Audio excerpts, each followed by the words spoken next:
Guys, serious question. How do they know how much nickel in this rock? Maybe they break it open and put inside? Yeah, because that sounds very scientific. No, seriously, how can they tell it's 5% nickel and not 10%? It's simple. You actually know? Yeah, then measure the mass. Wait, you can measure the metal content just by measuring the mass? Well, that's the idea behind the gravimetric analysis. What is gravimetric analysis? That's what we're going to explore today. In this video, we'll discuss about the principle, the theory, methodology, results, and application of gravimetric analysis in metal analysis. In this video, we are going to talk about gravimetric analysis. So, what is it? Gravimetric analysis is a quantitative analytical method used to determine the amount of a substance in a sample by measuring its mass. The analyte is converted into a pure stable compound, usually a precipitate, which is then separated, dried, and weighed. The measured mass is used to calculate the amount of the original substance present in the sample. There are many advantages of using this method. One of them is high accuracy and precision. It provides very accurate results because measurements are based on mass, which can be determined precisely. Next is simple and inexpensive equipment. Only basic laboratory equipment such as balancers, filters, and glasswares are required. Other than that, no calibration is required. Unlike many instrumental methods, gravimetric analysis does not require calibration with standards. Next, suitable for purity determination. It can be used to determine the purity and composition of compounds accurately. Lastly, it has a wide range of applications. It is used in environmental, pharmaceutical, food, and industrial analysis. Now, let's look at the theory behind gravimetric analysis, starting with how a precipitate is formed. A precipitation reaction occurs when dissolved metal ions in a solution react with a precipitating reagent to form an insoluble solid, which we call as precipitate.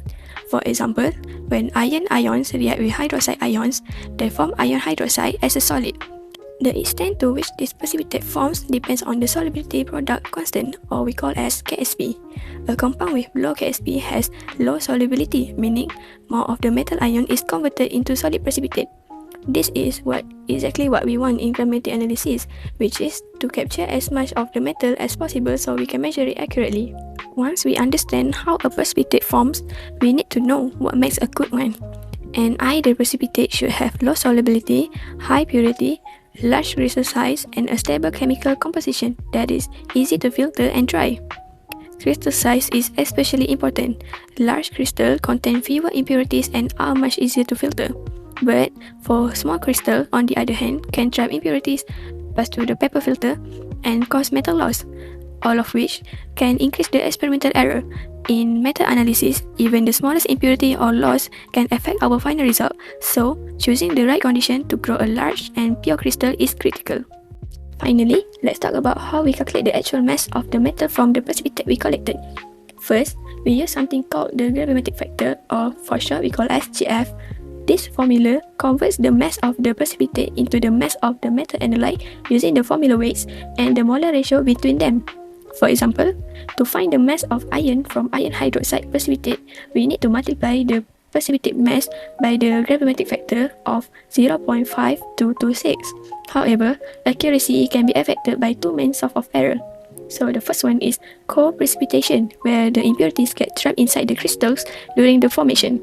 And the second one is post-precipitation, where unwanted compounds form after our target precipitates. So, by minimizing these errors and applying the gravimetric factor correctly, we can determine the metal content of a sample with high precision and reliability. Next, I will explain the gravimetric technique used in this experiment. First, about 0.6 to 0.8 gram of nickel or sample was accurately weighed.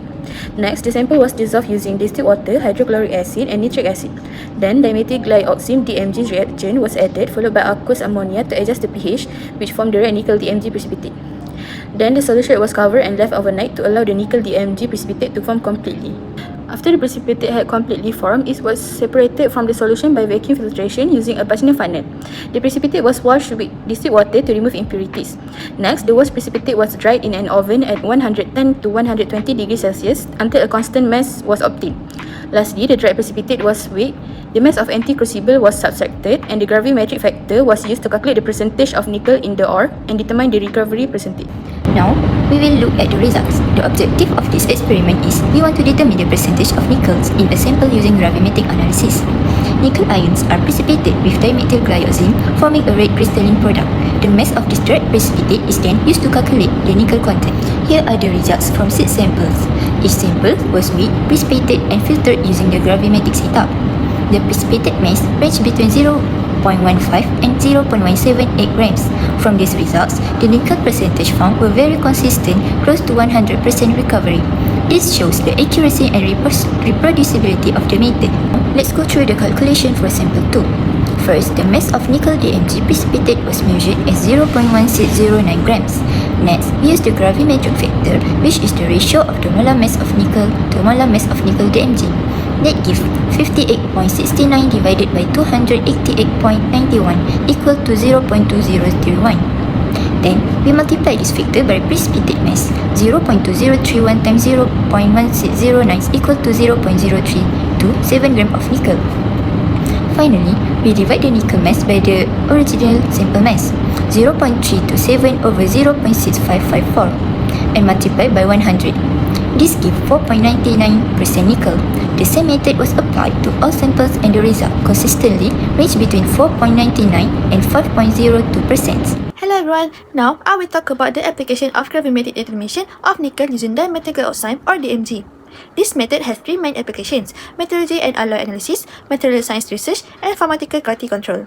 First, I will discuss its application in metallurgy and alloy analysis.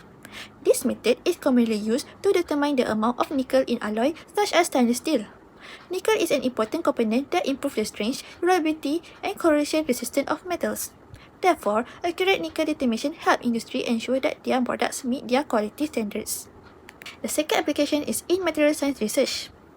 Scientists use this method to analyze the composition of nickel-containing materials and study their properties. The information obtained can help researchers develop new materials with improved performance for engineering, technological, and industrial application.